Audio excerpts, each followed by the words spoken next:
بسم اللہ الرحمن الرحیم، السلام علیکم۔ تازہ ترین خبر سے آغاز کرتے ہیں۔ گرفتار ہوئے گزشتہ روز دو روز قبل نائب صدر پاکستان تحریک انصاف جناب شیر افضل مروت صاحب، اور اب سے کچھ دیر قبل رہا کر دیے گئے۔ شیر افضل مروت صاحب کو 3 MPO کے تحت نظر بند کیا گیا تھا۔ اس وقت ہمارے ساتھ رہائی کے بعد ٹیلی فون لائن پر موجود ہیں۔ حضور السلام علیکم۔ وعلیکم السلام۔ بادامی صاحب کیسے ہیں آپ؟ سر الحمدللہ، آپ ٹھیک ہیں، شکریہ وقت دینے کا۔ حضور پہلے بتائیے، یہ فوٹیج تو ہم سب نے دیکھی آپ کی گرفتاری کی، وہ تو اس پہ مختلف قیاس آرائی ہو رہی تھی۔ آپ بتائیے کس طرح یہ معاملہ ہوا؟ کیا یہ ٹھیک ہے کہ آپ کو پہلے پولیس نے کہا کہ ہم کچھ بات کرنا چاہتے ہیں، اس انداز سے ٹریپ کیا، پھر گرفتار کیا ہے؟ کیا ہوا تھا معاملہ؟ Lahore high court bar association نے ایک کنونشن پہ مجھے مدعو کیا تھا جی۔ وہاں میں نے اسپیچ کی، پھر ILF کے وکلاء نے مجھے چائے کے لیے مدعو کیا، وہاں اسپیچ کی، اور پھر میڈیا سے کچھ بات کر کے میں جب گیٹ کی طرف آ رہا تھا تو میرے ساتھیوں نے بتایا کہ اس کی باری نفری گیٹ پہ موجود ہے۔ وہی گیٹ تھا جس پہ سے ہماری گاڑی نے نکلنا تھا، اور چونکہ میں کسی FIR میں مطلوب نہیں تھا تو میں چاہتا تھا کہ مجھے علم ہو کہ کوئی الزام ہے یا کوئی وارنٹ ہے۔ تو جو SP تھے سٹی، ان سے میں نے پوچھا تو اس نے بجائے بات کرنے کے سیدھا اپنے اہلکاروں کو کہا کہ ان کو گرفتار کر لے۔ اس پہ وہاں پہ مٹ پیڑ ہوئی۔ مجھے علم نہیں تھا کہ انہوں نے بعد میں 3 MPO کا وارنٹ لیا۔ یہ مجھے وہاں سے انہوں نے زبردستی اٹھایا۔ 3 تو ویڈیوز کلپس آئی ہے، اور وہاں سے مجھے یہ چوانگ لے گئے۔ وہاں رکھنے کے بعد کوٹ لکھپت جیل لے گئے، اور پتہ چلا کہ ڈپٹی کمشنر نے 3 MPO کا آرڈر کیا ہے۔ جب آرڈر میں نے پڑھا تو DC نے 3 باتیں لکھی تھی کہ KPK سے PTI کا لیڈر لاہور آیا ہے، تو یہ جواز تھا 3 MPO کا۔ تو اس کے بعد جو ہے انہوں نے جیل میں میرے ساتھ انتہائی ناروا سلوک کیا۔ کیا تشدد کا نشانہ بنایا گیا آپ کو جیل میں؟ جیل میں بہت زیادتی کی انہوں نے، اور یہ سب کچھ مریم نواز کی ماں پہ ہوا۔ جیل میں یوں ہوا کہ سب سے پہلے تو جب میں جیل کے اندر گیا تو جو میرے ساتھ ٹیبلٹس تھی، میں ڈائبیٹک ہوں، وہ گولیاں انہوں نے جمع کی اور کہا جی بعد میں آئیں گی۔ جو جتنی راتیں میں نے کی ننگے فرش پہ کی، کوئی میٹرس نہیں دیا، نہ کوئی تکیہ دیا، اور نہ مجھے میری دوائی دی، میڈیسن دی۔ اس کے علاوہ انہوں نے ڈرگ ایڈکٹس کے سیل کے ساتھ ہی مجھے یہ چکی میں رکھا۔ ساری رات وہ شور مچاتے تھے۔ کچھ لوگ شاید اسی ڈیوٹی پہ تھے کہ اس کو جگائے رکھنا تھا۔ اور اس کے علاوہ جو ہے جو جیل کے عملے کے ساتھ مٹ بھیڑ ہوئی، وہ اس پہ پھر میں نے ہنگر اسٹرائک کیا جمعرات کی دن، اور ہنگر اسٹرائک کے بعد کمبل جو تھے وہ ناکافی تھے، سردی بہت زیادہ تھی، 2 چادر کیے تھے، اور سب کچھ جیل میں جو ہو رہا تھا وہ ایک پلاننگ کے تحت ہو رہا تھا۔ تو دیٹ واز انفارچونیٹ۔ آپ نے بڑا یقین سے آپ کہہ رہے ہیں کہ مریم نواز شریف صاحبہ کے کہنے پر یہ کیا گیا، آپ کو یعنی معلومات ہے اس کی؟ کیسے آپ کو اتنا یقین کیسے؟ یہ سلسلہ اس وقت سے جاری ہے جب افنان کو چپیڑ لگی تھی، اس کے بعد میرا گھر گرایا گیا، اور یہ انتقام ہے جو چل رہا ہے، اور وہ نہیں چاہتے تھے کہ میں پنجاب آؤں، لیکن جیل میں وثوق سے اس لیے کہتا ہوں کہ مجھے بار بار ان کی طرف سے دھمکیاں ملی ہیں، اور یہ انہی کے سمراٹ تھے۔ مجھے خواہ مخواہ میں کیا ملا، ان کو ایک غیر قانونی آرڈر تھا جو کالعدم ہوا آج، اور کیوں اٹھایا؟ تو آپ کا شک کسی اور ادارے پر نہیں ہے، صرف ایک شخصیت پر ہے جو کہ مریم نواز شریف صاحب ہیں؟ یہ سارے ادارے بھی مریم نواز کی ماں پہ لگے ہوئے ہیں۔ سب کچھ جو ہو رہا ہے وہ مریم نواز کی ماں پہ ہو رہا ہے۔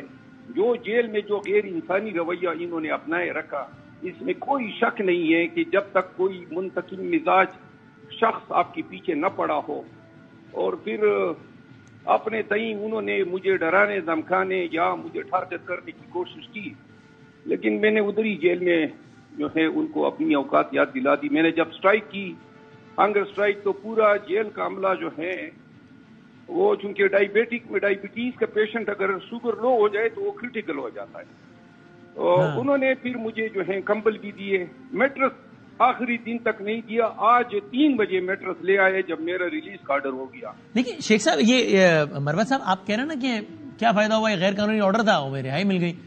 آپ لوگوں کے اپنے موقف کے مطابق بہت سارے سینکڑوں اور مثالیں ہیں جو کہ آپ لوگوں کے اپنے مطابق ہی غیر قانونی طور پر قید ہیں، اور ان کو رہائی نہیں ملتی، یا ملتی تو دوبارہ گرفتار ہو جاتے ہیں۔ تو آپ کے ساتھ ایسا کچھ نہیں ہوا، تو یہ ایک الگ معاملہ ہو گیا آپ کے ساتھ؟ جی الگ معاملہ نہیں ہوا. آج ہائی کورٹ میں جج صاحب نے باقاعدہ پوچھا تھا کہ کیا کسی اور کیس میں مطلوب ہے. ہاں. تو پولیس نے اطلاع کیا کہ کوئی کیس پنجاب کی زمین پہ ان کے خلاف درج نہیں ہے, میں مطلوب نہیں ہے. تو میرے وکیل کوسا صاحب نے, سردار لطیف کوسا صاحب نے کہا کہ مجھے وہاں ہائی کورٹ میں پیش کر دے, کیونکہ خدشات دیکھے مجھے جیل کی گیٹ سے باہر اٹھا لیں گے. لیکن آپ کو آج دوبارہ گرفتار کرنے کی کوشش کی گئی رہائی کے بعد؟ نہیں, گیٹ جیل پہ کوئی پولیس نہیں آئی تھی. اس کی وجہ یہ تھی کہ آج جج صاحب نے پابند کر دیا تھا کہ اگر دوبارہ اس شخص کو یا مس ہوا یا یہ جو ہے دوبارہ اپنے ہاتھ ڈالا تو اس کے برے نتائج ہوں گے. یہ کورٹ میں جج صاحب نے آبزرو فرمایا تھا. تو لہذا یہی وجہ تھی. پھر بہت سارے وکلاء آئے تھے, میرے قبیلے کے بہت سارے لوگ آئے تھے, اور ہم بیسیکلی دوبارہ غیر قانونی گرفتاری جو ہے وہ کسی صورت میں جو ہے دینے کے لیے تیار نہیں. آپ کو یہ خدشہ ہے کہ کل پرسوں ترسوں دوبارہ کوئی نیا کیس بنا کے پھر آپ کو گرفتار کیا جا سکتا ہے؟ نہیں, ابھی خدشات بھی ہوں گے تو غیر قانونی کوئی یہ کوشش کرے گا. پرسوں تو ہم نے چینا جبٹی کی یا جان چھڑا, لیکن ابھی کوئی آئے گا انشاءاللہ تو بالکل دو دعات کریں گے. اور آپ پنجاب میں کنونشنز کریں گے جس مقصد کے لیے آپ آئے تھے؟ الحمدللہ سیاسی موت بنے گی یہ کنونشن, اور جلسے میں کرنے جا رہا ہوں.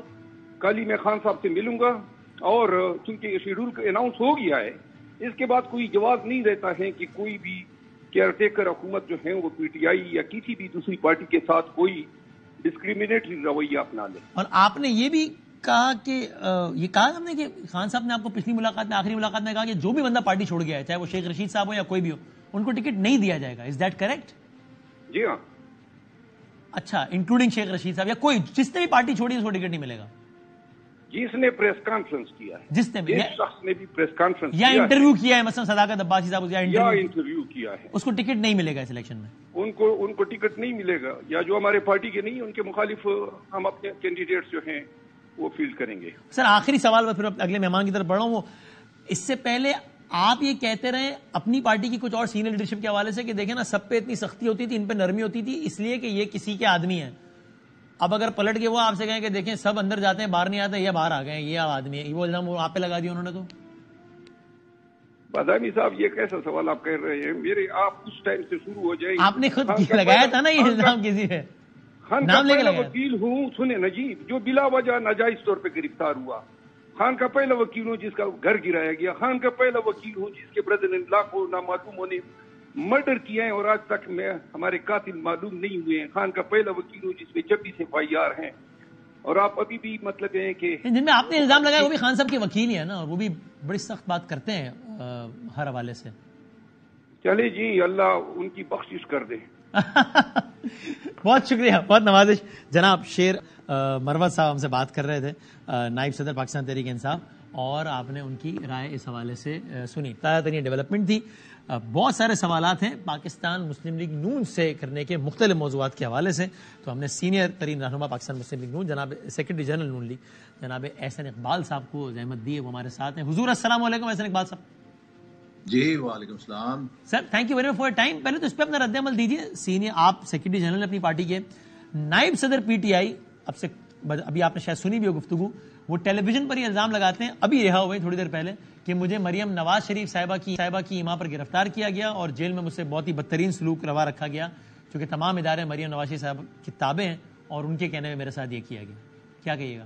جی دیکھیے, یہ مذاقہ خیز گفتگو ہے. میں سمجھتا ہوں کہ اگر وہ یہ کہہ رہے ہیں کہ مریم نواز شریف صاحبہ اتنی طاقتور ہیں کہ پورے ملک کی انتظامی مشینری ان کے اشارے پہ چلتی ہے, تو ان کی بڑی مہربانی, یہ ان کو ایک بہت طاقتور شخصیت ثابت کر رہے ہیں. لیکن یہ ایک مذاق سے زیادہ کوئی حیثیت نہیں, اس لیے کہ کون لوگ بات کر رہے ہیں. یہ وہ لوگ ہیں کہ جنہوں نے خود مریم نواز شریف کو ان کے والد کے سامنے, والد کو اذیت دینے کے لیے جب وہ ان سے ملاقات کے لیے گئی تو گرفتار کر کے جیل میں بند کیا.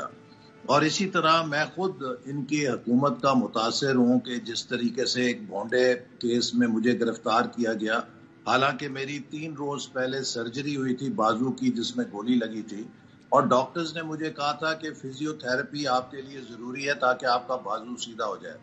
2 ماہ وسیم صاحب انہوں نے مجھے جیل میں فزیو تھراپی نہیں لینے دی, جس سے میرا ہمیشہ کے لیے بازو جو ہے ڈیمیج ہو گیا. خواجہ آصف، رانا ثناء اللہ، سعد رفیق، یہ سب کے قصے میں سناؤں تو آپ کے رونگٹے کھڑے ہو جائیں کہ یہ کن حالات میں ہمیں جیل میں رکھا ہوا تھا. یہ تو آج کے دور میں خوش نصیب ہیں کہ 2 دن میں رہائی ہو گئی، جس وجہ سے بھی رہائی ہوئی تو اب یہ گھر کو چلے گئے ہیں. لیکن ایکسیپشنل کیس ہے، ورنہ 2 دنوں میں ہو نہیں رہی رہائی. آپ دیکھ رہے ہیں بہت مہینوں رہائی نہیں ہو رہی، چھوٹتے ہیں دوبارہ پکڑ لے جاتے ہیں. انہوں نے کوئی اچھے چلن کا سرٹیفکیٹ دیا ہوگا کہ یہ اچھے چلن کے ساتھ رہیں گے.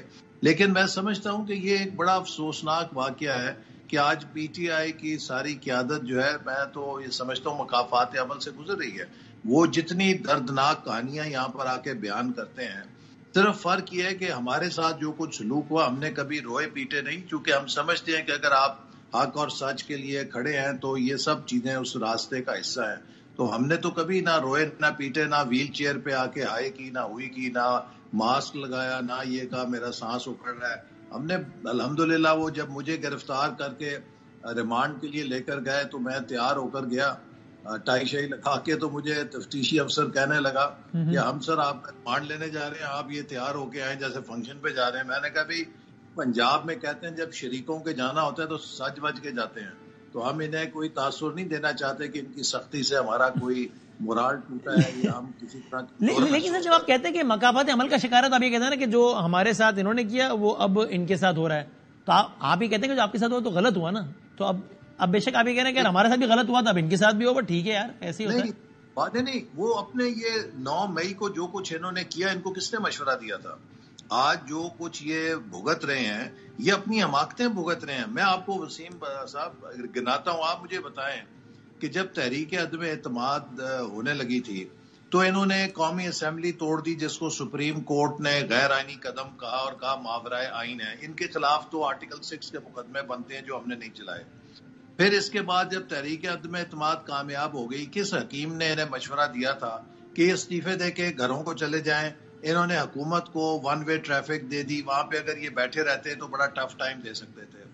کس حکیم نے؟ لیکن کیا اس وجہ سے جیلوں میں ابھی کہ انہوں نے کیوں تحریک عدم اعتماد؟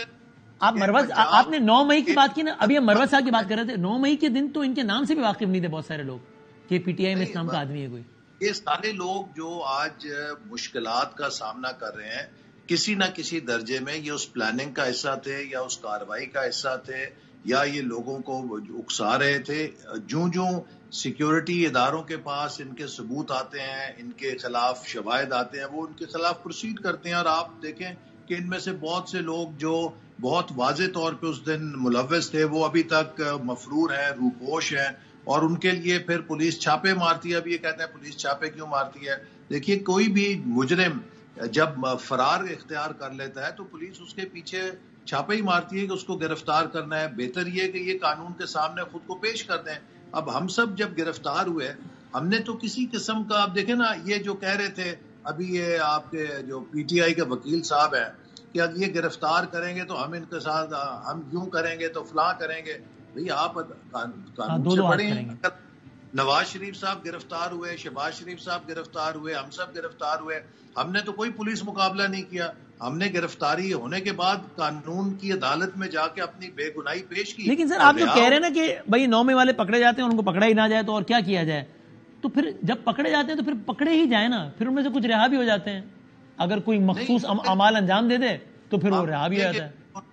جو لوگ 9 مئی کے شواہد کے نتیجے میں پکڑے گئے ہیں وہ رہا نہیں ہو رہے، وہ قانون کی گرفت میں ہے. اور اس کی وجہ ہے فاروق حبیب ہو گئے رہا، صداقت عباسی، عثمان ڈار، علی نواز آوان. ہر سوسائٹی میں کچھ ریڈ لائنز ہوتی ہیں، اگر آپ ان کو محترم نہیں رکھیں گے تو انارکی ہو جائے گی. اب پھر تو کل کو کلرکوں کا جلوس نکلے گا، کسانوں کا جلوس نکلے گا، ہر کسی کا دل کرے گا کہ ہم بھی جی ایچ کیو سے ذرا چکر لگاتے جائیں. تو ہمارے قومی سلامتی کے ادارے جو ہیں، ہم نے مارشل لاؤ کا سامنا کیا ہے، لیکن کبھی فوج کے اوپر کسی نے حملہ نہیں کیا تھا. مارشل لا ایڈمنسٹریٹر کے خلاف تقریر ہوتی تھی لیکن کبھی فوج پر حملہ نہیں کیا تھا. پی ٹی آئی نے تو ایک باقاعدہ منظم انداز میں فوج کے خلاف، قومی سلامتی کے اداروں کے خلاف، ریاست کے خلاف ایک مہم چلائی ہے. امریکہ میں پاکستان کی جتنی ڈی برانڈنگ انہوں نے کی ہے، جتنا پاکستان کو فلسطین اور کشمیر سے زیادہ ظلم کا ایک گھر بنا کے انہوں نے پیش کیا، پاکستان کے کسی دشمن نے نہیں کیا. اور آپ کنونس ہیں کہ سب کے master mind chairman P T I ہیں، سابق چیئرمین؟ جی بالکل، کیونکہ وہ، اور اس لیے آپ سمجھتے ہیں کہ ان کو الیکشن میں حصہ نہیں لینا چاہیے، اس جرم کی پاداش میں ان کو نااہل ہونا چاہیے الیکشن میں حصہ لینے سے؟ دیکھیے میں سمجھتا ہوں کہ اگر یہ بات ان کے خلاف قانون کے تحت ثابت ہوتی ہے، پھر قانون اس کے لیے بھی نااہل ہونے کا بھی ایک قانون ہے نا. اس طرح ہم میری یا آپ کی پسند یا ناپسند سے تو کوئی نااہل نہیں ہو سکتا، لیکن جب ان کا ایک پروسیس آف لا ہے، اگر اس کے نتیجے میں ان کی یہ غلطی ثابت ہوتی ہے اور یہ جرم ثابت ہوتا ہے تو یقیناً اس کے لیے قانون ہے. لیکن اگر قانون کا راستے سے ثابت نہیں ہوتا تو پھر میری اور آپ کی خواہش پہ تو کوئی نااہل نہیں ہو سکتا. ٹھیک ہے. اچھا سر آگے بڑھتے ہیں، جو کہ ظاہر ہے بہت ساری باتیں، یہ تو ایک کرنٹ ایشو آ گیا. تو آج میاں نواز شریف صاحب نے بڑا معصومانہ شکوہ بھی کیا ہے چترال والوں سے، کراچی والوں سے، کہ یار ٹنل ہم بناتے ہیں، امن ہم دیتے ہیں، ووٹ آپ لوگ کسی اور کو دے دیتے ہو. تو یہ آپ لوگ ایم کیو ایم سے بات چیت کر رہے تھے، تو ایم کیو ایم سے نون لیگ انتخابی اتحاد میں جاری ہے یا نہیں جاری؟ جی ایم کیو ایم کے ساتھ ہماری انڈرسٹینڈنگ ہوئی ہے اور اس انڈرسٹینڈنگ میں یہی طے پایا ہے کہ ہم اگلے انتخابات میں ایک دوسرے کے ساتھ تعاون کریں گے. اس مقصد کے لیے ہماری اور ان کی ٹیمز میں مذاکرات ہو رہے ہیں، اور جب بھی اس قسم کی انڈرسٹینڈنگ ہوتی ہے تو کوشش یہی ہوتی ہے کہ جس پارٹی کا ایک موزوں امیدوار ہو یا جو ایک بہتر کمبینیشن ہے سیٹیں جیتنے کے لیے وہ بنائی جائے، تاکہ ہم اگلے انتخابی مارکے میں زیادہ سے زیادہ کامیابی، یعنی گویا کراچی کی کچھ نشستیں ایسی بھی ہوں گی جس میں نون لیگ کے امیدوار کو ایم کیو ایم سپورٹ کر دے گی؟ جی بالکل ایسا ہی ہوگا کہ کچھ نشستیں ایسی ہوں گی کہ جہاں مسلم لیگ نون کے امیدواروں کو وہ سپورٹ کریں گے، جہاں پر ایم کیو ایم کے امیدوار ہوں گے وہاں پر ہم انہیں سپورٹ کریں گے تاکہ ہم زیادہ سے زیادہ نشستیں جیت سکیں. ممکن ہے پچھلے انتخاب کی طرح شہباز شریف صاحب اس دفعہ بھی کراچی کے کسی حلقے سے الیکشن لڑیں؟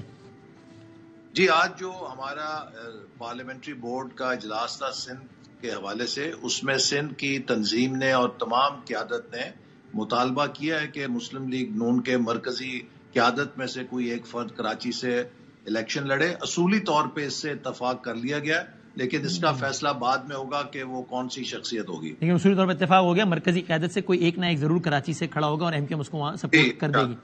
اور سر یہ چودھری برادران سے کیا طے ہوا ہے؟ ذرا کوئکلی میں آپ کو سنوا بھی دیتا ہوں احسن صاحب، کہ فیض صاحب نے ہمارے پروگرام میں کہا تھا کہ اتنی نشستوں پر ہو گیا ہے اتفاق. ذرا سن لیجیے گا احسن اقبال صاحب، دکھائیے. ایڈجسٹمنٹ کی بات ہے، وہاں پر تو جو پہلے سے ہمارا طے ہوا ہے کہ 8 سیٹیں پنجاب اسمبلی کی سیٹ ایڈجسٹمنٹ پر اور 4 سے 5 سیٹیں نیشنل اسمبلی پر، اور ہمارا جو ٹوٹل فوکس ہے وہ 15 سے 20 سیٹوں پر ہے پنجاب میں. جو باقی سیٹس ہیں وہ پر جب الیکشن شیڈول اناؤنس ہو جائے گا تو اس کے بعد باقی سیٹوں کی بھی بات ہوگی. اور لیکن یہ سالک صاحب نے آج اس سے الٹ بات کی ہے، اس سے الگ بات کی ہے، وہ بھی ذرا سن لیجیے.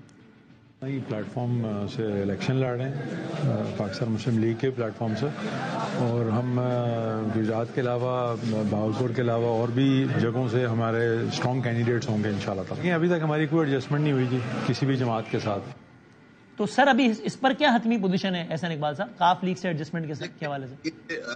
کاف لیگ سے یا ایم کیو ایم سے یا دیگر جماعتوں سے جو بات چیت جاری ہے، چونکہ ابھی تک تو مسلم لیگ نون خود اپنے انٹرویوز کے مرحلے سے گزر رہی ہے، اور جب یہ حتمی ایکسرسائز ہو جائے گی تو پھر ہم ساتھ ساتھ ان سے بات چیت کر رہے ہیں. اور جیسے میں نے کہا کہ ہم سب کی خواہش یہی ہے کہ جس پارٹی کے پاس زیادہ مؤثر اور موزوں امیدوار ہے اس کو چنا جائے تاکہ ہم زیادہ سے زیادہ سیٹیں جیت سکیں. تو اسی بنیاد کے اوپر ہم انشاءاللہ کاف لیگ کے ساتھ بھی چودھری شجاعت صاحب کا بڑا احترام ہے، ان کے ساتھ ان کی جماعت کے ساتھ بات چیت کر رہے ہیں، اور میں سمجھتا ہوں کہ جو ہماری مذاکراتی ٹیم ہے وہ ان کے ساتھ بیٹھ کے اتفاق رائے کر لے گی. Same goes for I P P as well یا نہیں؟ آئی پی پی کے ساتھ نہیں ہے سیٹ ایڈجسٹمنٹ، نہیں ہوگی ابھی اس کا کوئی حتمی فیصلہ نہیں ہوا، لیکن ملاقات ایک ہوئی تھی آئی پی پی کی قیادت کے ساتھ، اور جیسے میں نے آپ سے کہا کہ اصل میں جو باٹم لائن ہے وہ یہی ہے کہ جو امیدوار ہیں ان کی موضوع کیسے موضوع ہیں، کتنے مضبوط ہیں، اور جہاں پر انتخابی نشست جیتنے کے لیے جو زیادہ بہتر امیدوار ہوگا اس کو سب مل کر سپورٹ کریں گے. اچھا یعنی بالکل آئی پی پی سے بھی یعنی خارج از امکان نہیں ہے، اسی فہرست میں کہیں نہ کہیں آئی پی پی بھی ہے، ممکن ہے کہ اس کے ساتھ بھی ہو جائے اتحاد. اور سر یہ پیپلز پارٹی کہہ رہی ہے 27 دسمبر سے باقاعدہ انتخابی مہم کا آغاز کرے گی، تو نون لیگ کب سے باقاعدہ آغاز کرے گی جس کے بعد نواز شریف صاحب جلسے کریں، مریم بی بی جلسے کریں؟ کوئی تاریخ طے ہوئی؟ کے لیے جو ہی ہماری یہ انتخابی پارلیمانی بورڈ کی کارروائی مکمل ہوگی اور ہم امیدواروں کے چناؤ کو حتمی شکل دیں گے، اس کے فوراً بعد انشاءاللہ تعالی مسلم لیگ نون بھی باقاعدہ اپنے انتخابی مہم کا آغاز کرے گی. نواز شریف صاحب بھی ملک کے مختلف حصوں میں جلسے کریں گے، شہباز شریف صاحب بھی جائیں گے، محترمہ مریم نواز صاحبہ بھی جائیں گی اور دیگر قائدین بھی جائیں گے. تو ایک بڑی بھرپور مہم کا اگلے ہفتے تک اس کا امکان ہوگا، چونکہ اب تو بہت کم دن رہ گیا نا، 50 دن رہ گئے تقریباً، ٹائم ہی کا ہے. جی انشاءاللہ یہ اس ہفتے کے اختتام کے بعد جو ہی ہم اس سے فارغ ہوتے ہیں تو اس کے بعد ہم جلسوں کا شیڈیول جاری کر دیں گے. اور سر کچھ شمولیتیں باپ پارٹی کی پہلے نون کی طرف ہو رہی تھی، پیپلز پارٹی کی طرف ہونے لگی. بزنجو صاحب بھی چلے گئے، آج سرفراز بگٹی صاحب بھی چلے گئے. ویسے پرنسپلی اسپیکنگ نون لیگ کو آج والی شمولیت پر کوئی اعتراض ہے؟ بیکاز وہ تو کیئر ٹیکر منسٹر تھے. ٹھیک، یہ ان کا حق ہے کہ اگر وہ کیئر ٹیکر گورنمنٹ چھوڑ کے پیپلز پارٹی میں گئے ہیں اور اس نگران حکومت کے وزیر داخلہ پیپلز پارٹی میں چلے گئے ہیں تو میرا خیال ہے کہ بلاول بھٹو صاحب لیول پلینگ فیلڈ کا گلہ نہیں کریں گے. صحیح. اور کیا یہ نون لیگ کی ہے اصولی پوزیشن کہ بھائی لنگڑی لوڑی حکومت پچھلی والی کی طرح وہ نہیں بنانی، یا اتنا نمبر ہو؟ خواہش تو ہے، میں خواہش کی بات نہیں کر رہا، وہ تو ظاہر ہے عوام سے کہیں گے بھائی ہمیں اتنا نمبر دو کہ کسی کی محتاجی نہ ہو، وہ تو الگ بات ہے، خواہش ہے. لیکن کیا اصولی طور پہ فیصلہ ہوا ہے کہ یار پچھلی کی طرح لنگڑی لوڑی حکومت نہیں بنانی، اس سے اچھا اپوزیشن میں بیٹھ جائیں گے اگر ریسپیکٹیبل نمبرز نہیں ملے تو؟ جی دیکھیے، میں سمجھتا ہوں کہ پاکستان کے عوام بھی اب جان گئے ہیں کہ پاکستان کے جو مسائل ہیں ان کا حل ایک مستحکم حکومت کے اندر ہے، اور ایک فریکچرڈ مینڈیٹ جو ہے وہ ملک کے مسائل کو مزید پیچیدہ کر سکتا ہے. تو اس لیے ہمیں بڑی قوی امید ہے اللہ تعالیٰ کے فضل و کرم سے کہ ہمارا جو ماضی کا ریکارڈ ہے اس کے روشنی میں انشاءاللہ 2013 کی طرح لوگ ہمیں مینڈیٹ دیں گے. جیسے اس مینڈیٹ سے ہم نے بجلی کا مسئلہ حل کیا، کراچی میں امن قائم کیا، ملک میں دہشت گردی کو ختم کیا، سی پیک کو کامیابی سے چلایا، اب بھی اسی قسم کی حکومت کی جو مستحکم ہو، سٹیبل ہو، جو پالیسیز کو بنا سکے، ریفارمز کو کر سکے، اس کی ضرورت ہے. اور مجھے انشاءاللہ یقین ہے کہ 8 فروری کو قوم مسلم لیگ نون کو ایک بھرپور مینڈیٹ دے گی تاکہ ہم ان مسائل کا حل کر سکیں، مہنگائی سے قوم کو نکال سکیں، ملک کو معاشی. اور اگر ایسا نہ ہوا، اگر یہ ہوا کہ نہیں جناب کسی کی سپورٹ کے ساتھ ہی کسی اور بڑی پارٹی کو ملا کر حکومت بنائی جا سکتی ہے، تو نون league would prefer to sit in opposition دین؟ دیکھیے تو ابھی بہت ہی قبل از وقت ہے، لیکن میں سمجھتا ہوں کہ ہمیں بہت انشاءاللہ امید ہے کہ مسلم لیگ نون ایک مستحکم، پائیدار اور ایک بڑی سٹیبل حکومت بنانے میں کامیاب ہو جائے گی. ٹھیک. اور سر احسن اقبال صاحب ٹورڈز دی اینڈ پلیز یہ سنیے گا، ہم نے نگراں وزیر اعظم صاحب سے بات کی تو انہوں نے مسئلہ فلسطین پر ایک رائے دی تو کہ جناب یہ 2 ریاستی حل ہی اس کا حل ہے. یہ ہم نہیں، پوری دنیا یہی کہہ رہی ہے کہ جس میں ایک اسرائیل ایک ریاست ہو، فلسطین ایک ریاست ہو، اور قائد کی رائے کا احترام اپنی جگہ، لیکن انحراف کفر تھوڑی ہے کوئی. ذرا سنیے گا انہوں نے کیا کہا، پھر میں اس پہ آپ فائنل اوپینین دیجیے گا. فلسطین غزہ والا معاملہ، اس پہ سر یہ بتائیے گا آپ کا وہ ٹویٹ بھی، اور آپ نے کہا بھی کہ 2 اسٹیٹ سولوشن ہی اس کا حل ہے. تو اس سے سوال یہ بڑھتا ہے کہ جب آپ کہتے ہیں کہ 2 ریاستی حل ہی ہے اس کا، تو پھر آپ یعنی یہی کہہ رہے ہیں کہ 2 ریاستی حل ہے، یعنی کہ اسرائیلیوں کے لیے اسرائیل کی سرزمین، فلسطینیوں کے لیے فلسطین کی سرزمین ہو. دیکھیے یہ میں نہیں کہہ رہا ہوں، نہ یہ پاکستان کہہ رہے، یہ پوری دنیا کہہ رہی ہے. جب ہم اسرائیل کو سپورٹ کرتے ہیں تو ان اے وے ہم اسرائیل کے وجود کو ہی نہیں تسلیم کر رہے، جو کہ اور قائد اعظم کے اس بیان سے نہیں روگردانی کر رہے جس میں وہ کہتے ہیں کہ تو اسرائیل ایک ناجائز بچہ ہے امریکہ کو، نہیں ہونا چاہیے، اس کا وجود کے خلاف. پالیٹکس جو ہے نا وہ ڈویبل کا نام ہے. اگر پاکستان کا پارلیمان، پاکستان کی تمام سیاسی جماعتیں اس رہنما اصول پہ غور و فکر کرتے، پاکستان کی انٹیلیجنشیا اس پہ سوچ و بچار کرتی ہیں اور قائد اعظم کے جس نتیجے پہ پہنچے ہیں اس کے ادر وائز پہنچتے ہیں، تو یہ کوئی کفر کے زمرے میں نہیں آتا، یہ ہو سکتا ہے. سر آپ کی رائے میں نگراں وزیر اعظم کا یہ بیان حکومت پاکستان کی اسرائیل سے متعلق پالیسی کا عکاس ہے یا نہیں؟ میں سمجھتا ہوں کہ یہ جو ہماری ٹریڈیشنل پالیسی ہے یقیناً اس کا عکاس نہیں ہے، اور ایک نگران حکومت کو اس قسم کے فیصلوں سے اعتراض کرنا چاہیے. یہ ایک منتخب حکومت ہی کا کام ہے کہ وہ اس قسم کے حساس معاملات پہ قوم کی جو امنگیں ہیں اس کے مطابق اپنا موقف اپنائے. تو پاکستان کا اس حوالے سے جو موقف ہے وہ فلسطین کے عوام کے ساتھ ہے، اور فلسطین کا جو حق آزادی ہے ہم اس کو سپورٹ کرتے ہیں. اور 1937 میں مسلم لیگ، آل انڈیا مسلم لیگ نے اس وقت قائد اعظم کے قیادت میں ریزولوشنز پاس کی، پھر 1940 میں پاس کی. تو یہ قیام پاکستان سے پاکستان کا جہاں خطہ ہے وہاں کے مسلمانان جنوبی ایشیا اور فلسطین کے عوام کا ایک بڑا گہرا رشتہ تھا، اور میں سمجھتا ہوں کہ ہمیں اس اصولی موقف سے پیچھے نہیں ہٹنا چاہیے جب تک کہ اس کے اوپر کوئی پاکستان کی پارلیمنٹ فیصلہ نہ کرے. تو آپ تو وہ بھی تو ایک وہ یہ کہہ رہے ہیں کہ پارلیمنٹ فیصلہ کر لے، تو یعنی آپ کی رائے اس حوالے سے وہی ہے جو قائد اعظم کا اوپینین ہے، آپ کا مسلم لیگوں کا اوپینین وہی ہے؟ جی، ہم سمجھتے ہیں کہ اس کے لیے جو فلسطینیوں کی آزادی ہے اور جو فلسطینیوں کا اپنا وطن ہے وہ ایک مقدم شرط ہے، اور جو بھی جیسے ہم کشمیر کے لوگوں کو کہتے ہیں کہ کشمیر کا جو حق خود ارادیت ہے، جو کشمیری عوام کے امنگوں کے مطابق حال ہے، وہی ہمیں قابل قبول ہے.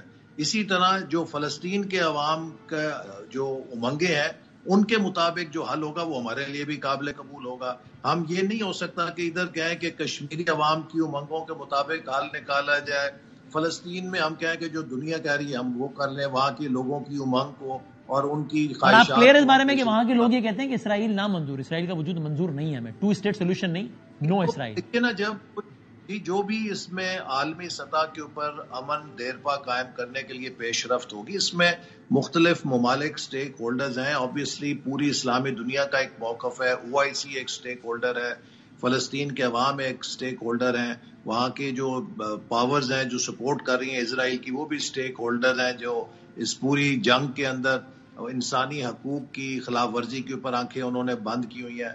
لیکن میں آپ کو وسیم ایک بات اور کہنا چاہتا ہوں کہ دیکھیے 2 اسٹیٹ یا ایک اسٹیٹ سے بڑا ایشو جو ہمارے سوچنے کا ہے کہ 1 کروڑ کی آبادی ہے اسرائیل کی، دوسری طرف 2 ارب مسلمانوں کی آبادی ہے، 52 سے زیادہ ملک ہیں، ان کے پاس تیل کی دولت بھی ہے، ان کے پاس ڈالرز بھی ہیں، ان کے پاس اسلحہ بھی ہے. وہ سب کیوں بے بس ہوئے ہیں؟ یہ سب مناظر ہم دیکھتے ہیں ٹی وی کے اوپر، خون کھولتا ہے لیکن کوئی کچھ کر نہیں سکتا.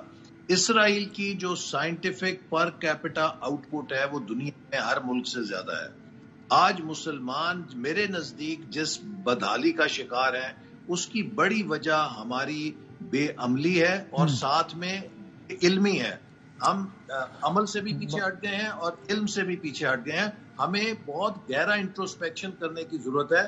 یہ قراردادیں جلسے جلوس کی بات نہیں ہے. ہمیں اپنی اس کھوئی ہوئی میراث کو جو ہم نے بغداد اور اسپین میں لٹائی ہے دوبارہ حاصل کرنا ہے. جس قوم کے پاس فکر کی قیادت نہیں ہوتی وہ غلامی بن جاتی ہے. بہت بہت شکریہ. احسن اقبال صاحب ساتھ موجود تھے. احسن اقبال صاحب پاکستان کے سابق وزیر داخلہ بھی رہے اور آف کورس نون لیگ کے سینئر رہنما. پاکستان کے ایک اور سابق وزیر داخلہ آج خبروں کی زینت اس وقت بن گئے جب انہوں نے جناب آصف علی زرداری صاحب کی موجودگی میں پاکستان پیپلز پارٹی میں شمولیت اختیار کی. اس لیے بھی زیادہ ہیڈ لائنز بنی کہ ابھی کل تک ہی گویا وہ نگراں وزیر داخلہ تھے. Has been very kind. ہمارے ساتھ ٹیلی فون لائن پر جناب سرفراز بگٹی صاحب موجود ہیں. حضور السلام علیکم. السلام وسیم بھائی. بہت شکریہ سر وقت دینے کا. سر یہ بات چیت آپ کو زرداری صاحب نے آفر کیا تھا، پیپلز پارٹی کی قیادت کی طرف سے آفر ہوئی تھی، اور کب کیا پارٹی جوائن کریں؟ دیکھیے کافی عرصے سے جب سے یہ باپ میں ایک تھاٹ پروسیس سے ہم گزر رہے تھے، ڈفرینٹ پولیٹیکل مین اسٹریم پارٹیز میں بہت سارے لوگ جا رہے تھے، اور جب الیکشن قریب ہوتے ہیں تو آپ کو پتہ ہے کہ یہ پولیٹیکل پروسیس سٹارٹ ہوتا ہے. ہاں. تو زرداری صاحب کے ساتھ ہماری پرانی ظاہر ایک نیاز مندی بھی تھی، اور میرے والد صاحب جو ہے وہ مرتے دم تک پاکستان پیپلز پارٹی میں ہی رہے، اللہ ان کو غریق رحمت کرے. تو پھر چیئرمین بلاول بھٹو صاحب سے بھی ہماری ایک تعلق تھا. تو یہ ساری چیزیں ہوئیں، اور پھر جب میں نے ریزائن کیا تو اس کے بعد مجھ سے کانٹیکٹ جس پولیٹیکل پارٹی نے کیا وہ صرف پاکستان پیپلز پارٹی تھا، اور کسی کا کانٹیکٹ اسٹیبلش پہلے سے طے ہو گیا ہوگا نا، تبھی پھر ظاہر ہے وہ تو ریزائن کرنے سے پہلے. آنیسٹلی اسپیکنگ وسیم بھائی، ریزائن سے پہلے طے نہیں تھا. مطلب میں خود بھی کنفیوز تھا، اور دونوں مین اسٹریم، کیونکہ یہ تو میں نے طے کر لیا تھا کہ میں نے مین اسٹریم پولیٹیکل پارٹی سے پالیٹکس کو آگے چلانا ہے. پھر ہلکے کے لوگ اور جو سر مزید باپ پارٹی کیوں نہیں؟ دیکھیں، باپ کی جس مقصد کے لیے باپ بنائی گئی تھی، آپ کو پتا ہے کہ یہ باپ واحد جماعت تھی جس نے اپنے پریزیڈنٹ کے خلاف کانفیڈنس موشن لے کر آیا. تب سے ہمارے کچھ ظاہر اختلافات بھی تھے، اور وہ پھر باپ کا وہ بھرم بھی نہیں رہا، لوگ تو سارے چلے گئے تھے.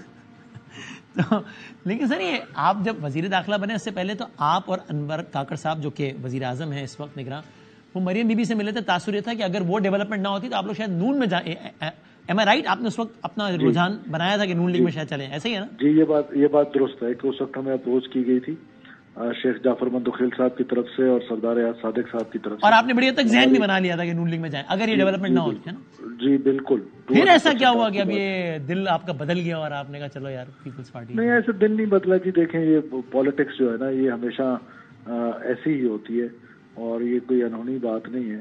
ظاہر ہے حلقے کے لوگ ہوتے ہیں، پھر آپ اپنی لوکل پالیٹکس بھی دیکھتے ہیں کہ کانسٹیٹوئنسی کی پالیٹکس جو ہے وہ کیا اس وقت ڈیمانڈ کر رہی ہوتی ہے. اور پھر بلوچستان کے کانٹیکس میں بھی آپ کو پتہ ہے کہ کچھ چیزیں ایسی ہوتی ہیں کہ جو ہمیشہ سے وہ ہوتی ہے آپ کے ڈیسیژن میکنگ میں. اچھا تو یہ وہی والی چیزوں کا تسلسل ہے یہ؟ نہیں ان چیزوں کا جن کا آپ سمجھ رہے ہیں. ہم بلوچستان کے کانٹیکس میں بلوچستان کے حالات. اچھا جی. ایک تو آپ زوراور لوگ ہیں. معصومانہ سوال میں چونکہ جب باپ پارٹی بھی بنی تھی تو اصل میں باپ، لیکن اس میں پیچھے اور بھی کوئی تھے، لیکن یہ کہ پیپلز پارٹی کا اس میں بڑا واضح طور پہ انفلوئنس تھا نا کہ پیپلز پارٹی چاہتی تھی کہ نون لیگ کی گورنمنٹ گرے، جو کہ بذریعہ باپ گری. پھر تو ابھی اگلے جو سیاسی منظرنامہ اس میں پاور پالیٹکس میں پیپلز پارٹی آپ کے خیال میں ہے بلوچستان میں؟ دیکھیے بلوچستان میں پیپلز پارٹی کے پاس ایک سائزیبل میجورٹی ہوگی میرا خیال ہے. اچھا وزیر اعلیٰ آ جائے گا بلوچستان کا اگلے اس میں؟ دیکھیے بظاہر تو ایسے لگ رہا ہے کہ انشاءاللہ وزیر اعلیٰ جو ہے وہ پاکستان پیپلز پارٹی. اور میں اس وقت وزیر اعلیٰ کے امیدوار سے ہی بات کر رہا ہوں؟ نہیں جی نہیں، میں بالکل بھی نہیں. یہ تو پارٹی قیادت فیصلہ کرے گی. میں تو فی الحال میرا فوکس جو ہے وہ پروونشل اسمبلی کی ایک سیٹ پہ ہے اور اس کے بعد یہ فیصلہ جو ہے وہ پروونشل سے لڑیں گے آپ سے. عام طور پہ پروونشل والے ہی وزیر اعلیٰ کو امیدوار ہوتا ہے جنرلی. جی لیکن ایم این اے جو بن جائے وہ تو وزیر اعلیٰ بن نہیں سکتا. تو یہ بھی پری جو کہتے ہیں نا پری میچور ہے یہ باتیں. مدانی صاحب یہ فیصلہ پارٹی کی قیادت کرے گی، پارٹی کے دوست کریں گے کیونکہ ابھی تک پارٹی نے یہ فیصلہ کیا نہیں ہے. تو ہماری یہ کوشش ہوگی کہ ادنا سا کارکن ہو کے جس بھی جماعت میں ہم گئے ہیں ہم نے ہمیشہ یہ کوشش کی ہے کوئی پازیٹیو رول پلے کریں وہاں پر اور کوئی نیریٹو بلڈنگ کریں پاکستان کی، کیونکہ پاکستان کی ایک بڑی خوبصورت سٹوری ہے بلوچستان میں، but there is no story tailor.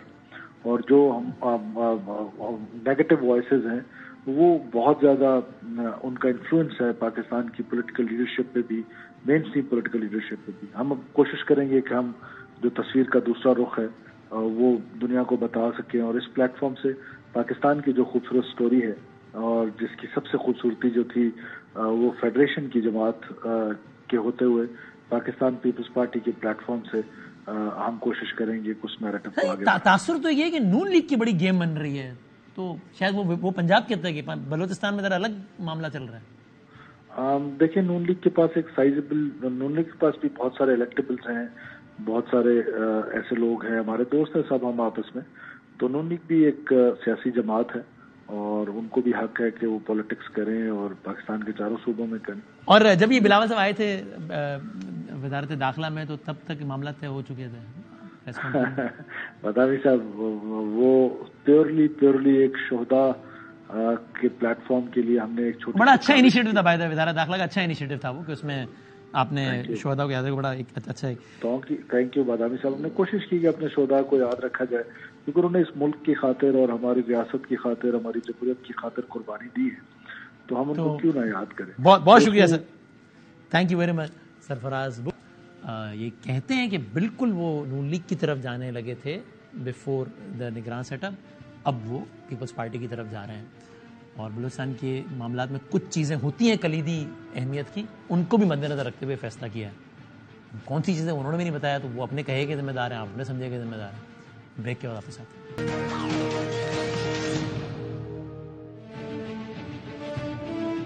خوش آمدید. انفارچونیٹلی کرکٹ کے میدان سے پاکستان کے لیے اچھی خبریں نہیں آ رہی. پاکستان ورسز آسٹریلیا تھا. ہائی ہوپس تو ویسے بھی نہیں تھی given our track record with Australia versus Australia in Australia, but اتنا برا نتیجہ بھی شاید ایکسپیکٹ نہیں کیا تھا. آسٹریلیا نے پاکستان کو 360 رنز کے بڑے مارجن سے ہرا دیا. چوتھے دن ہی میچ کا فیصلہ ہو گیا. 450 چیز کرنا تھا، 89 پر ٹیم آؤٹ ہو گئی. بولنگ اور بیٹنگ، خاص طور پر بیٹنگ دونوں ہی غیر متاثر کن رہے. مڈل آرڈر سعود شکیل 24، بابر اعظم 14، امام الحق 10. بس چونکہ باقی 8 کھلاڑی ڈبل فگر میں ہی داخل نہ ہو سکے. شان مسعود کپتان، وہ بھی دونوں اننگز میں ناکام رہے. عامر جمال نے پرتھ ٹیسٹ میں ڈیبیو کیا، انہوں نے لی 6 وکٹیں لی اور اس لحاظ سے اچھا نسبتاً اچھا آغاز تھا. بابر کے 13,000 رنز کمپلیٹ ہوئے. اب تیز ترین پاکستان کی طرف سے 301 میچز میں انہوں نے یہ ریکارڈ اپنایا. جاوید میانداد صاحب نے 305 میچز میں 305 اننگز میں کام کیا تھا. بٹ اوور آل ظاہر ہے پاکستان کے لیے کہیں سے بھی اچھی خبر نہ رہی. یہ کیا ہوا, کیوں ہوا, کیسے ہوا اور اب آگے کیا کرنا ہے؟ جناب کامران اکمل صاحب کمیٹی کے کنسلٹنٹ ہمارے ساتھ ہیں. کوشش کریں گے شاہد ہاشمی صاحب کو بھی کنیکٹ کریں, ان سے بات کریں, ہمارے اسپورٹس کورسپونڈنٹس. یہ کامران بھائی ہائی ہوپس تو ایز اے سیٹ کہ شاید تھی بھی نہیں پریکٹیکلی اسپیکنگ, بٹ اتنا برا نتیجہ سوچا تھا کیا؟ السلام علیکم وسیم بھائی. دیکھیں ٹریک ریکارڈ جیسے آپ نے بتایا پاس میں بھی اتنا اچھا نہیں تھا, اور کوشش یہی تھی کہ یہ ٹریک ریکارڈ ہم نے چینج بھی کرنا ہے. وہ اسی صورت ہوگا جب اچھی کرکٹ کھیلیں, پازیٹیو کرکٹ کھیلیں, باڈی لینگویج اچھی ہو, تھوڑی اٹیکنگ کرکٹ کھیلیں. کیونکہ آسٹریلین اپنی کنٹری میں آپ کو پتا ہے کہ کنڈیشن کو بڑے اچھے طریقے سے یوز کرتے ہیں. تو ہماری ٹیم میں اچھا تو نہیں آپ کہہ سکتے, پہلی اننگ اچھی فائٹ کی ہے. پہلی اننگ میں جیسے آپ نے بتایا بابر نے 13,000 رنز کیے ہیں, وہ ایک لاس رہا پہلی اننگ میں. جیسے اوپننگ سٹارٹ مل گیا تھا میرے خیال سے بابر. آواز آ رہی مجھے؟ جی آ رہی بالکل. ہاں جی, میں کہہ رہا ہوں بابر اگر وہاں پہ جیسے آؤٹ ہوا یا سعود شکیل آؤٹ ہوا تو شاید ہم پہلی اننگ کے قریب پہنچ جاتے, 60-70 رنز کی وہ لیڈ لے لیتے. لیکن یہ ہے کہ ہم نے بالنگ میں پازیٹیو چیزیں بھی آئی ہیں. آپ جیسے دونوں ڈیبیو ہوئے ہیں خرم شہزاد کا اور عامر جمال کا, انہوں نے 6 وکٹیں لی ہیں. خرم شہزاد نے ٹیسٹ میچ میں 5 وکٹیں لی ہیں. ایک اچھا سائن ہے, سیزن پلیئر کھیلتے ہوئے گئے ہیں, پرفارمنس دی ہے. لیکن آپ کو پتا ہے کہ تھوڑا پرتھ میں ہمیشہ ہی پاکستان ٹیم کو ٹف ٹائم ملا. وکٹ آپ کو پتا ہے ایکسٹرا باؤنس تھا, گھاس تھا, وہ زیادہ اچھے طریقے سے کھیلے. ہمارے بیٹسمین تھوڑا سا میں کہہ سکتا ہوں جتنا اچھا, پھر میں بول رہا ہوں کہ عبداللہ شفیق اور امام نے جیسے سٹارٹ دے دیا تھا, صرف پاکستان ٹیم پہلی اننگ سے ہی باہر ہو گئی تھی. جیسے سعود شکیل سیٹ ہو کے آؤٹ ہوا, بابر اعظم آؤٹ ہوا, اگر وہ رنز زیادہ لمبے کر لیتے تو شاید پہلی لیڈ کے قریب ہم پہنچ جاتے, تو شاید میچ 5ویں دن چلا جاتا. تو پاکستان ٹیم آگے آنے والے ٹیسٹ میچز میں آپ کہہ سکتے ہیں کہ ایسی پچ نہیں ہوگی, تھوڑی ٹرو باؤنس ہوگا, اتنا سیم بھی نہیں ہوگا, اتنا باؤنس بھی نہیں ہوگا. اس کو اسٹریٹجی کی کمی کہیں گے یا کیا کہیں گے؟ کہ یہ تو ظاہر ہے جیت تو ہدف ہوتا ہی ہے, لیکن ایک ٹارگٹ تو بڑا سمپل تھا نا کہ کچھ نہ کر سکیں تو کم از کم پچ پہ کھڑے رہیں, چونکہ ٹائم بہت پڑا ہے تو چلو just wait for the good ball. وہ بھی نہیں ہوا اور ہم چوتھے ہی دن چلے گئے. یہ کیا ہے؟ یہ پریشر ہے, اسٹریٹجی کمی کیا ہے؟ دیکھیں یہ پلاننگ آپ یہ کہہ سکتے ہیں کہ ٹاس بڑا وائٹل ہوتا ہے ہمیشہ آسٹریلیا میں. وسیم بھائی ہم لوگ بھی کھیل رہے ہیں, 4th اننگز میں جا کے تیسرے دن جا کے وکٹ کے نا کریکس کھلنے شروع ہو جاتے ہیں. سیکنڈ باری جس کی بھی ہوگی وہ اسٹرگل کرے گی بیٹنگ. آپ نے دیکھا ہوگا آسٹریلین کو بھی بال لگے ہیں کتنے, اور وہ بھی جلدی آؤٹ ہوئے ہیں. ہم نے اچھی بالنگ کی سیکنڈ اننگز میں, تو وہ بڑا مشکل ہوتا ہے کوئی بھی ٹیم جائے وہاں پہ. تو پہلی باری کر لیں اور اس کے بعد ایک اچھا ٹوٹل کر لیں تو 4th اننگز میں آسٹریلین ٹیم پھنس سکتی ہے. تو میرے خیال سے یہ ایک چیز میرے نظر میں ہے کہ اگر پاکستان ٹیم ٹاس جیتے, اگر پہلے بیٹنگ کرے, وہ سمجھتے ہیں موئسچر بہت زیادہ نہیں ہے, تو پھر جا کے اس پہ کام کرے تو شاید وہ آسٹریلین ٹیم پھنس سکتے ہیں. اگر ٹاس نہ جیتے تو پھر 4th اننگز میں بڑا مشکل ہو جائے گا کوئی بھی ٹیم ہو. لیکن پاکستان ٹیم کو جیسے بالنگ میں پرفارم کر کے دیا اور اس کے بعد بیٹنگ میں رنز کرنے پڑیں گے. بابر اعظم میرے خیال سے, سعود شکیل جو ریگولر کھیلتے ہوئے آ رہے ہیں, امام, عبداللہ شفیق, جب یہ سیٹ ہو جائیں تو کوشش کریں جیسے وارنر نے 150 کیا, 100 کیا, مچل مارش نے 90 رنز کیے ہیں. تو میرے خیال سے اس ٹائپ کی اننگز کھیل لیں گے تو پاکستان ٹیم بیٹنگ میں ایک اچھا نئے کپتان کی کپتانی کیسی تھی؟ نئے کپتان کا بھی پہلا ٹیسٹ میچ ہے وسیم بھائی. میں ہمیشہ کہتا ہوں جو بھی چاہے کوچ ہو, نیا کپتان ہو, ایٹ لیسٹ 6-8 مہینے ضرور آپ دیکھیں, اس کے بعد پھر آپ اسیس کریں. یہ کوئی بھی کپتان ہوتا ہے اس کے لیے بڑا مشکل ہونا تھا, لیکن یہ ہے کہ جتنی اس نے کیپٹنسی کی ہے آپ کہہ سکتے ہیں کہ آگے بہت بہتر ہے. سیزن کپتان ہے, ڈومیسٹک میں کاؤنٹی کرکٹ میں اس نے کیپٹنسی کی ہوئی ہے. تو ابھی آپ اس کو ایک یہ سیریز آگے سیریز جو آئے گی وہاں پہ آپ ٹائم دیں تو پھر آپ کمنٹس کر سکتے ہیں. لیکن یہ ہے کہ ابھی سٹارٹ ہے, لیکن یہ ہے کہ ایز اے ٹیم پرفارم کرنا پڑے گا. اب دیکھیں چینج تو کرنا پڑے گا, اور چینج اسی صورت ہوگا, ہار بھی آئے گی, جیت بھی آئے گی, لیکن انٹینٹ اپنا اور بہتر کریں گے تو بہت اچھا ہوگا. مجھے خوشی ہوئی ہے کہ 2 ڈیبیو ٹرن کروائے ہیں, خرم شہزاد اور عامر جمال, انہوں نے پرفارمنس دی ہے. تو یہ ایسے پازیٹیو ڈیسیژن لے گی مینجمنٹ تو اس کے بعد جا کے رزلٹ بھی اچھے آئیں گے.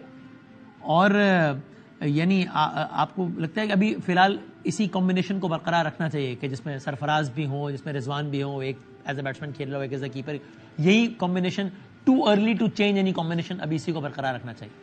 دیکھیے نہیں, کنڈیشن وائز اب ٹیم مینجمنٹ دیکھے گی. جیسے انہوں نے پرتھ میں دیکھا کہ اسپنرز اتنا کام نہیں کریں گے, گھاس بہت زیادہ ہے, تو 4 فاسٹ بولرز کھلا لی ہیں, تو ایک اسپیشلسٹ اسپنر ضرور ہونا چاہیے میرا ماننا ہے, اور وہاں پہ میلبرن میں ضرورت بھی پڑے گی. سرفراز کی جہاں تک بات ہے, آپ کسی کی ایک ٹیسٹ میچ کی بیڈ پرفارمنس کی وجہ سے رنز نہ ہو تو آپ نکال نہیں سکتے. رضوان بھی بڑا زبردست ہے, لیکن یہ ہے کہ اب ٹیم وہاں پہنچے گی, وہاں پہ وکٹ دیکھے گی کیسی وکٹ ہے, کس ٹائپ کی ہے, اس حساب سے بیٹنگ کمبینیشن بنانا چاہیے. اور رضوان نے پرفارمنس بڑی اچھی دی ہوئی ہے آسٹریلیا میں, چانس لے سکتے ہیں, لیکن آپ اسپیشلسٹ کے ساتھ چلے جائیں تو میرے خیال سے ایک پریشر کم ہوگا ٹیم پہ. اوکے, اچھا پلیز کامران میرے ساتھ رہی. میں ذرا شاہد ہاشمی صاحب بھی ہمارے ساتھ ہیں, ہمارے of course senior sports correspondent. Shahid بھائی, واٹ وینٹ رانگ, یعنی بہت سی چیزوں کی ظاہر ہے جو کہ اتنی بڑی شکست کا باعث بنی, لیکن 1-2 میجر غلطیاں کیا ہوئی؟ ایز ہم بات کر رہے تھے کہ ظاہر ہے بہت زیادہ ہائی توقعات تو تھی بھی نہیں, لیکن کیا اتنی بری توقع تھی کیا؟ نہیں, پاکستان کا آسٹریلیا میں کبھی بھی اتنا اچھا ٹور نہیں رہا, اور اس دفعہ بھی ہماری ٹیم میں اتنی کوئی کوالٹی نہیں ہے. ظاہر ہے ہم بالنگ سے ہمیشہ ہارتے رہے. اس دفعہ ہم 2 ڈیبیوٹانٹ تھے, انہوں نے اچھی بالنگ تو کی, لیکن 487 بہت زیادہ رنز بنا لیے تھے آسٹریلیا نے پہلی اننگز میں. ہم نے 102 اوورز تو کھیلے, لیکن ہم نے تیز اسکورنگ نہیں کی. ہم مقابلہ نہیں کر پا رہے آسٹریلیا کی اسکلز کا. ان کی اسکلز میں اور ہماری اسکلز میں بہت فرق ہے. اچھا, اب یہ میں ٹیسٹ میں بڑی تفصیلی بات ہوئی آگے کامران بھائی سے بھی. اب ظاہر ہے یہ کل ہم ایکسپیکٹ کر رہے ہیں کہ نیوزی لینڈ کے خلاف T20 سیریز کے حوالے سے بھی اناؤنسمنٹ ہو جائے گی, اور ابھی سب سے بڑا ٹارگیٹ بھی یہ ہے کہ آگے T20 ورلڈ کپ لگا ہوا ہے اب صرف کچھ ماہ بعد اگلے سال میں.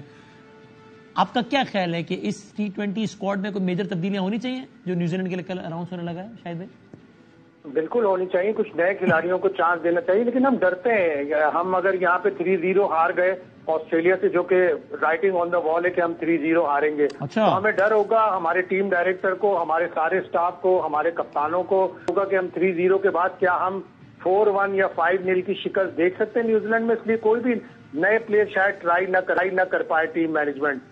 باتیں ہو رہی تھی کہ بابر اعظم کو, رضوان کو ریسٹ کیا جائے, لیکن ٹیم ڈائریکٹر محمد حفیظ نے کہا نہیں بھائی, مجھے تو سینئر پلیئرز کے ساتھ جانا ہے. یہ سیریز ہوتی ہے جس میں آپ اپنی بینچ اسٹرینتھ بناتے ہیں. یہ سیریز ہوتی ہے جس میں آپ اپنے قومی ٹورنامنٹ کے پرفارمنس کو موقع دیتے ہیں. قومی ٹورنامنٹ میں صاحبزادہ فرحان نے, کامران غلام نے, سجاد علی نے, ان پلیئروں نے بڑے اچھے رنز بنائے. صاحبزادہ فرحان 3 سیزن سے T20 کے ٹاپ اسکورر ہیں, لیکن مجھے نہیں لگ رہا کہ شاید ان کو انکلوڈ بھی کیا جائے. شہاب خان ایبٹ آباد کے بڑے اچھے لیفٹ آرم فاسٹ بالر ہیں. جب تک آپ نئے پلیئروں کو ٹرائی نہیں کریں گے, آپ پرانے پلیئروں پر اکتفا کرتے رہیں گے, تو آپ کی کرکٹ کہیں بھی نہیں جائے گی. کامران بھائی, اس پر آپ کی کیا اوپینین ہے؟ بینچ اسٹرینتھ کو ٹرائی کرنا چاہیے, یا پھر یہ کہ جناب بڑا ٹورنامنٹ اب اتنا سر پر ہے کہ بس اب یہ اس سے پہلے جو کوئی میجر سیریز ہے اس میں کھلائیں اپنے مین پلیئرز کو اور ان کا ردم لائیں تاکہ اگلا T20 ورلڈ کپ میں کچھ اچھی.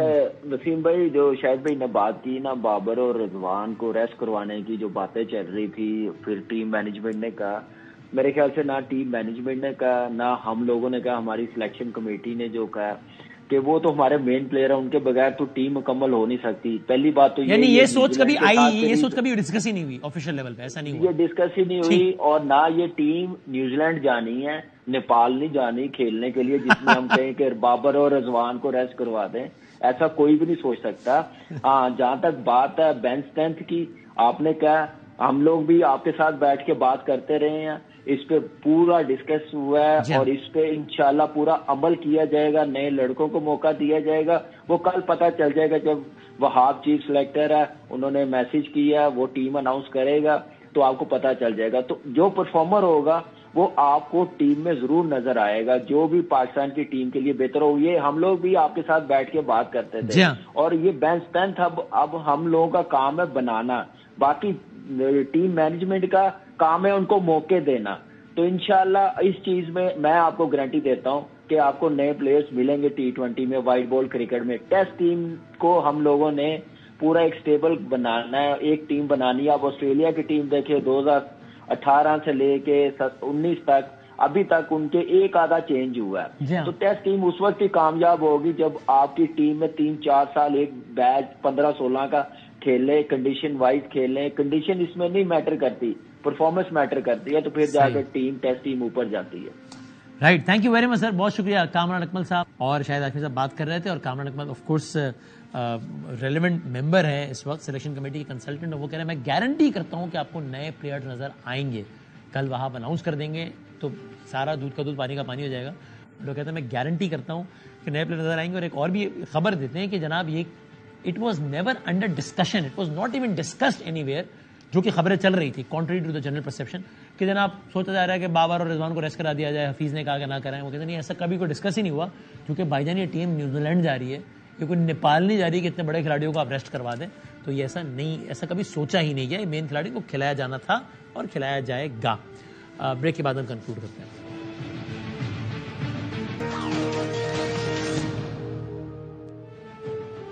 اور جاتے جاتے بس یہی بات, پاکستان کی سیاست میں آپ کچھ انڈیویجولز کو یا کچھ لوگوں کے ایکشنز دیکھتے ہیں یہ تعین کرنے کے لیے کہ عواموں کا رخ کس طرف جا رہا ہے اور آگے معاملات سیاسی سمبندی کیا ہو رہی ہے اقتدار کے پس منظر میں. تو جب بلوچستان میں جب خبریں آئیں کہ سردار یار محمد رنسا بھی پیپلز پارٹی کی طرف جا رہے ہیں, جب بلوچستان سے خبر آئے کہ سابق وزیر اعلیٰ قدوس بدنجبی پیپلز پارٹی چلے گئے, اور جب خبر آئے کہ سرفراز بگٹی صاحب چلے گئے, تو اس میں عقل مندوں کے لیے بہت ساری نشانیاں ہیں. اور جب وہ کہیں کہ میں ایم پی اے کا الیکشن لڑوں گا, جو ایم پی ہوتا ہے وہ وزیر اعلیٰ ہوتا ہے, میں نے تو ہو نہیں سکتا, تو اس سے بلوچستان کا اگلا سیاسی منظرنامہ کیا بن سکتا ہے, اس سوال کا جواب چھپا ہے آج کی اس ڈیولپمنٹ میں بھی اور سرفراز بگٹی صاحب کے آج کے اس پروگرام میں دیے گئے انٹرویو میں بھی. زندگی صحت رہی تو کل ملیں گے انشاءاللہ. اللہ حافظ.